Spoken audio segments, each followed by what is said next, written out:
Hi, my name's Dr. Stephen Anika at Sunrise Dental in Spruce Grove, Alberta. In my training for the CEREC Prime Scan, which I've done for roughly 13 years now, I've gone to Scottsdale, Arizona quite a few times to the CEREC Doctors campus and done some learning with them.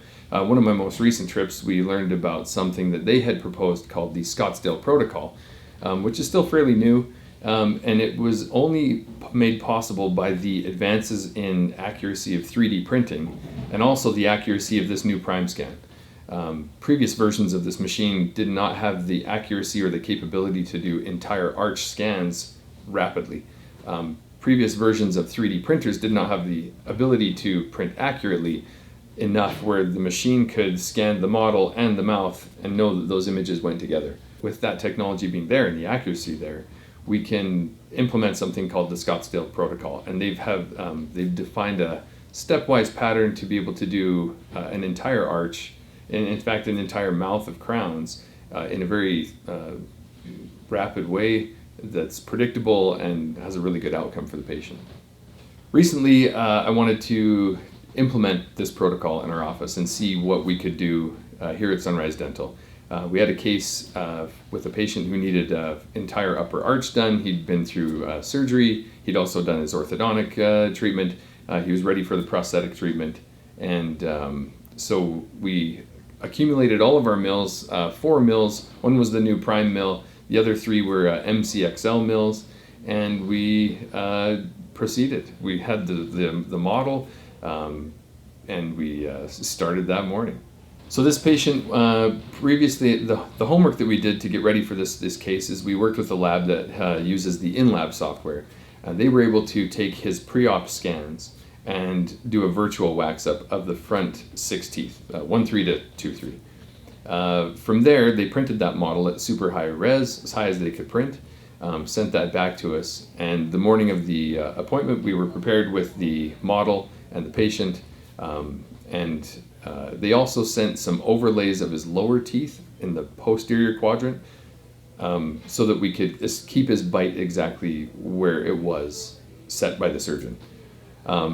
So patient arrives, 8 o'clock, we take a few photos that we still needed, anesthetized, and got to work on prepping the front 6 teeth, so 1.3 to 2.3. Once those were prepared, we scanned the entire arch with the anterior teeth prepared, scanned the model, married those 2 images together. We were able to use biocopy in our design feature so that we could quickly copy the lab's virtual waxed up teeth. Now, it doesn't have to be a perfect copy, but everything inside of this blue line, it will just straight up copy.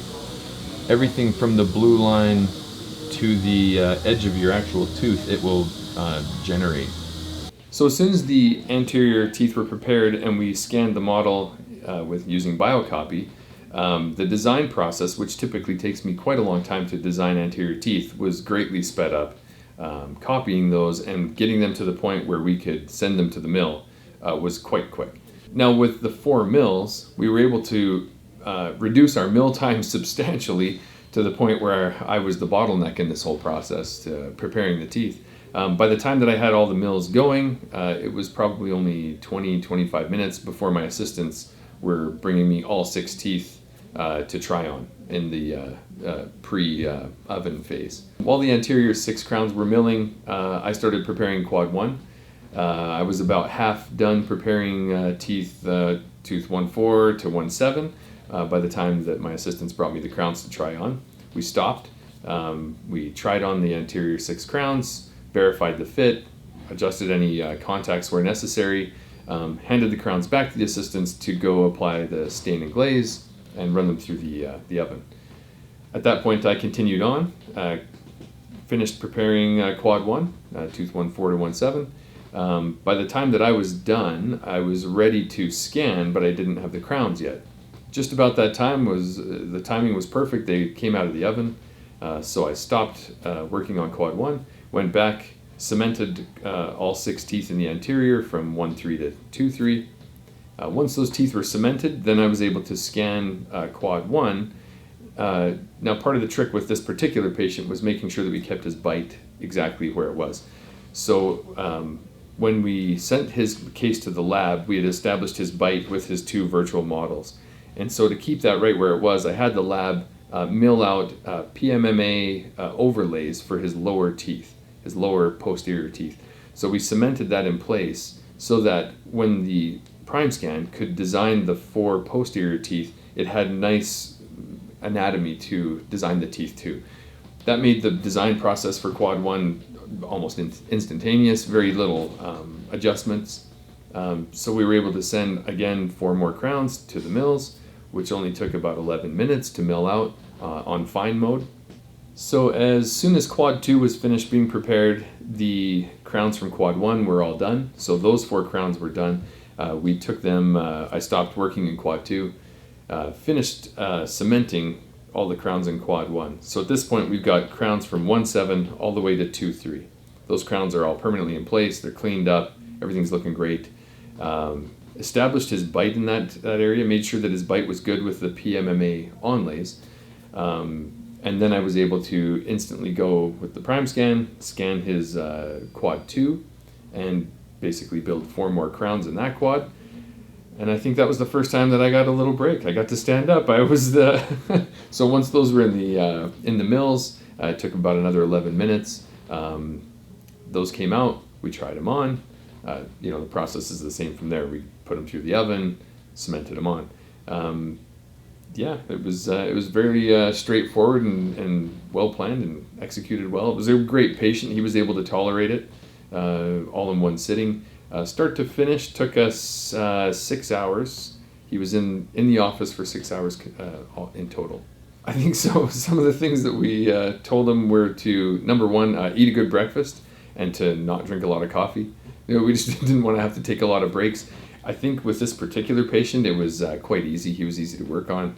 And the timing of the mills versus the oven versus the preparations just seemed to really flow. There was a lot of flow. There wasn't a lot of time for me to stand up and walk around.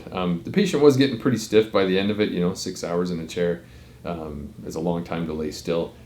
Not everybody, I think, would tolerate that, which is a little bit nice with this protocol. You can break it up. You could do it over 4 days, and you could do 4-hour segments. But either way, the nice thing is with the computer, or with the accuracy of the scan and the accuracy of the 3D models, you really got options on how you'd like to do it. I think the most critical step in this whole process is the matching of the patient's initial scan, the initial prepared scan. So when we prepared 1.3 to 2.3, if that will stitch or the images match to the model, then you're almost home free. That's the real crutch. If that doesn't work, you've got to be prepared to make temporaries, stop what you're doing, maybe even change course completely. But that particular part has to work in order for the whole protocol to be done quickly in the 6 hours. I think the things that I've been told and taught, printer, the highest resolution you can get on your 3D printer. The scan, I have not tried this with the OmniCam, which is the previous version to this scanner. I don't know that it can do that. I've only seen it done with this machine, so I think you'd need this one. Ever since having the prime scan in our office, we have found more and more uses for it, anywhere ranging from inlays to onlays to implant crowns to veneers to single unit crowns, full mouth crowns. The scanning has been exceptional for orthodontic cases, using it with SureSmile. Just being able to accurately scan an entire arch has changed our workflow completely.